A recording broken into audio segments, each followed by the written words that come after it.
Ika-24 na kabanata. Nang panahon ng paghahari ni Jehoiakim, nilusob ni Haring Nebukadnezar ng Babylonia ang Huda, at sa loob ng 3 taon, napasailalim sa kanyang pamamahala si Jehoiakim. Pero sa huli, nagrebelde siya kay Nebukadnezar.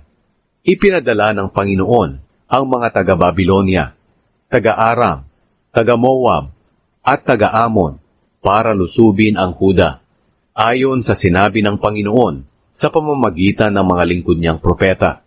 Nangyari ito sa Huda ayon sa iniutos ng Panginoon para mapalayas niya ang mga ito sa harapan niya dahil sa mga kasalanang ginawa ni Manase, ang pagpatay niya sa mga inosenteng tao at ang pagdanak ng dugo nito sa Jerusalem ay hindi mapapatawad ng Panginoon.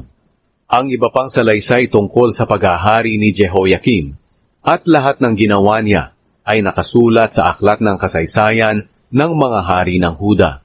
Nang mamatay si Jehoiakim, ang anak niyang si Jehoiakim ang pumalit sa kanya bilang hari. Hindi na muling lumusob ang hari ng Ehipto dahil sinakop ng hari ng Babylonia ang lahat ng teritoryo nito, mula sa lambak ng Ehipto hanggang sa ilog ng Euphrates. Ang paghahari ni Jehoiakim sa Huda.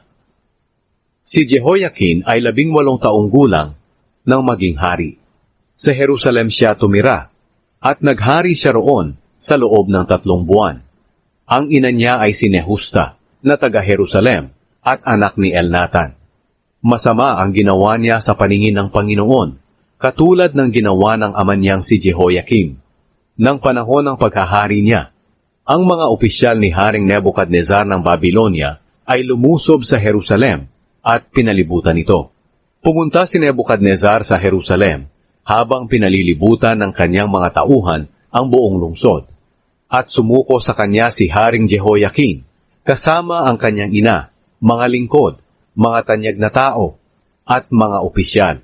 Nang 8 taon ng paghahari ni Nebukadnezar sa Babylonia, binihag niya si Jehoiakim.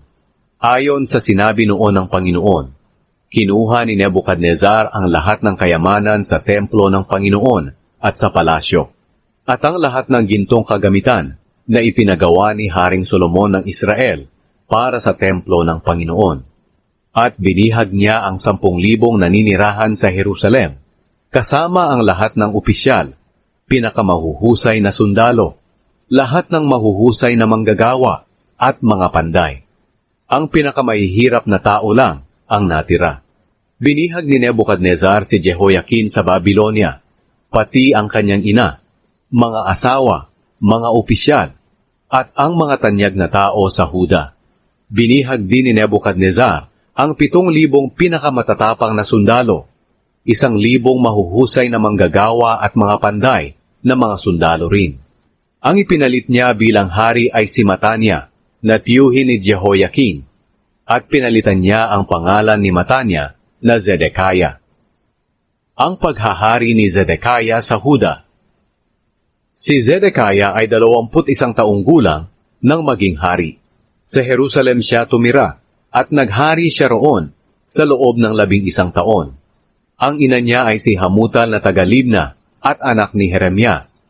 Masama ang ginawa niya sa paningin ng Panginoon, katulad ng ginawa ni Jehoiakim.